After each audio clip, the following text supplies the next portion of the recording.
Atalanta are through. They'll face the winner of Bologna and Lazio. We have half the field of the semifinals set after Inter beat Torino last night. Still to come next Tuesday, it is Napoli and Como, and it is Bologna and Lazio. Both those matches will be live on Paramount Plus. But let's talk a little bit about this match, guys, and in terms of from an Atalanta standpoint, we talked about the level of achievement that this is. From within this season, where have they progressed the most to be able to put in a performance like this in a cup quarterfinal? So Juric was seen as a disciple of Gasperini, and just because you studied his philosophy doesn't mean you are that guy or even a discount store version of that guy.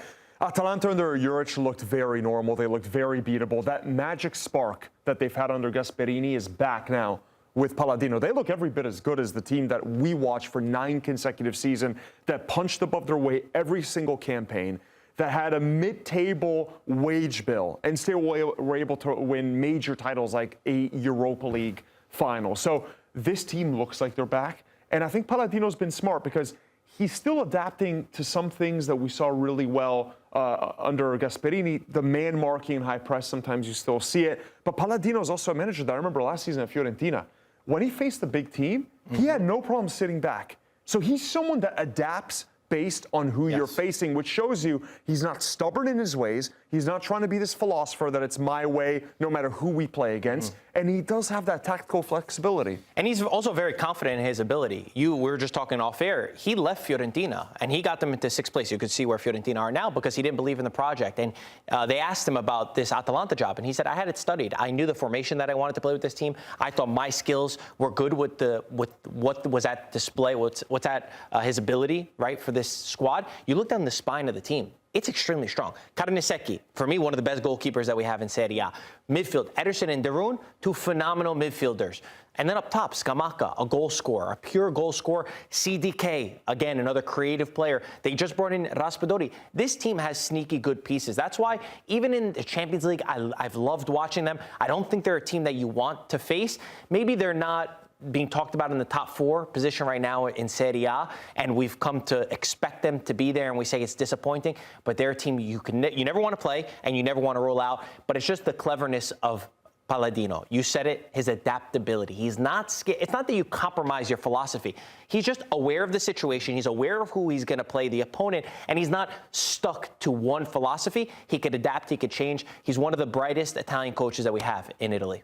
But you also look within this game, and I want to pick up one of the points that you mentioned, Marco, and kind of going through the analysis of it. And that third goal comes from Bernasconi challenging. And there was a lot of wins of 50-50s today. They seemed a bit more up for it today, didn't they? 100%. And it's so important in the system that Atalanta has built the reputation on in recent years. And it was those intangibles. Yes, I think Juventus had a better first half. They weren't able to score, but they had a better first half. And then Atalanta grew into the game.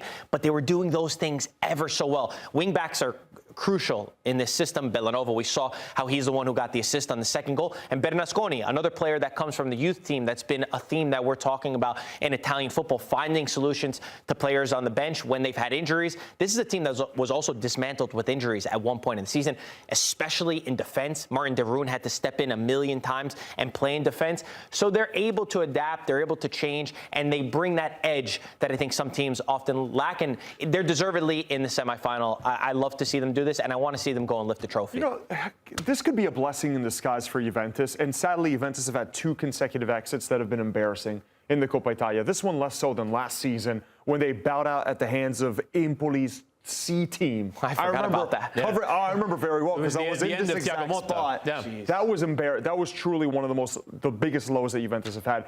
But now they get to focus on Champions League, right? Where they have a tough test against Galatasaray, a very talented team. Amazing stadium too. Going away is going to be hellish for them. Now they get to focus on actually getting and maintaining a top 4 finish, and maybe even being an outside bet for the Scudetto, even though I think the probability is very low. There's still enough time. Obviously, it's mathematically possible. But the Coppa Italia, the reality is, and we're going to say it again, until you reach the semifinal, teams like Juventus will play a lot of rotation. Inter will rotate. Look at who Inter put out. Kids that Interisti didn't even know existed. Juventus today, this is the chance that they rest Yildiz, which tells you what they're prioritizing, which I don't think they're going to have sleepless nights after this loss. I will say, though, it was only 2 lineup changes from Juve today. It was the change in goal. Not one player. No, he counts for the entire attack. And Perin is not a big drop-off either. Perin could be a starter for a lot of teams. But did it look like today, based off the starting 11, that they weren't taking this seriously? I don't think. No. I don't think you can say they drop Yildiz in this game. They don't drop him and say. I think. But he's also dealing with an injury. Of course, but this is always. I'm saying historically, not just this game. We know how big teams think about the Coppa Italia until you get to the semifinal. What I'm saying is that yes, there's going to be all this negativity around it, but I think this could be seen as a blessing in disguise. It's such a crowded calendar. Juventus are still in the 2 most important things for them. They need to be top 4. Yes. At the end of the day, we're not going to look back and say, oh, they won. You need to be in the top 4. If they're not in the top 4, then all of these things would spiral on top of it. Their attack has improved. I don't want to just be prisoner of the moment because of today. If you look at the numbers, I believe it's only Inter that has a better attack since Spalleti had taken over in league play in Serie A.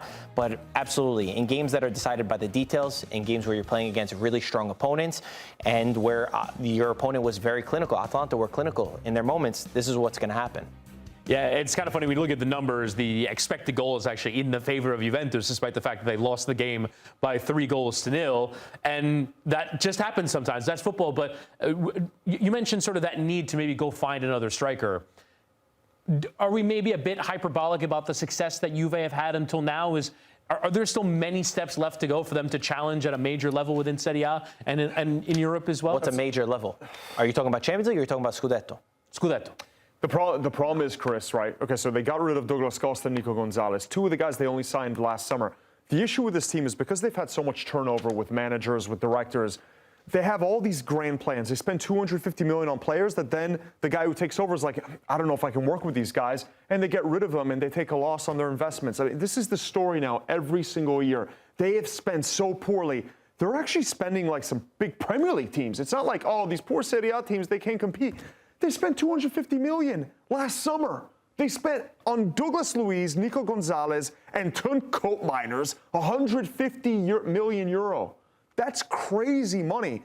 Koopmeiners has been so bad that Spalletti's like, said, you know what, let me try to make him Bastoni 2.0 and play him as a braccetto. Like, this guy was signed to score goals. He was scoring 15 to 20 goals at Atalanta. Some of those signings have been so bad. And the same was with Jonathan David and Luis Openda. Yes, David's played a little bit better, but this does not look like the guy that was scoring 25 goals, 15 assists a season at Lille. Luis Openda looks nowhere near the guy that was scoring 20, 25 goals at RB Leipzig. None of the guys they're bringing in are matching what they did elsewhere. And here's the funniest part, Chris.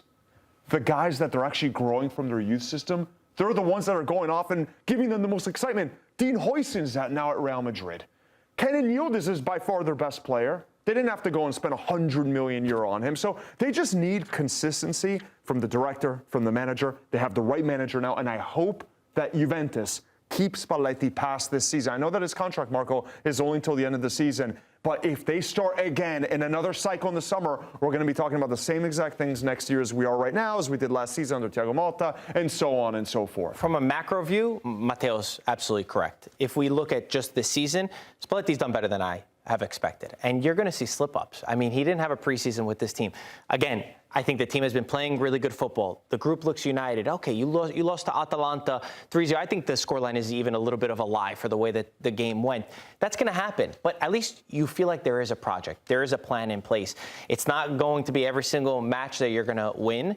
But overall, it feels like they have a proper plan. He needs a transfer market. He really didn't get what he wanted in January. He hasn't gotten the players that he's wanted. He's tried to make the best of the situation. He's made a lot of players better. Their goal, for me, I know in Italy, they like to say, oh, Juventus in the Scudetto. For me, I never saw. I can't see it. It's impossible for me to see. Even with the great things that Spalletti did, their teams are better. There's teams that are better than them, right? That's just the reality. It shouldn't be that way. But they're too far behind. For Spalletti to catch up, you're asking for a miracle situation. Maybe they could do well in the Champions League. Champions League with the knockout competition, with the way that the path could fall for them, that's completely different. Their goal is to get back into the top 4, at least have a plan in place. Last year with Tudor, they only kept Tudor because there was no better option, and they had a Club World Cup. They were in a weird period where they couldn't get another coach, and then they just kept him into the last minute and decided to renew him. Did that feel like a proper project? To me, it didn't. They got a new sporting director. They got two new sporting directors. They got Comolli and they got Ottolini now. Comolli will be on top, and Ottolini will be the guy that's finding the players. Let them work. Let's see what they could do. So I can't judge just because you went out of a Coppa Italia quarterfinal and throw things away. I do think they're on the right path.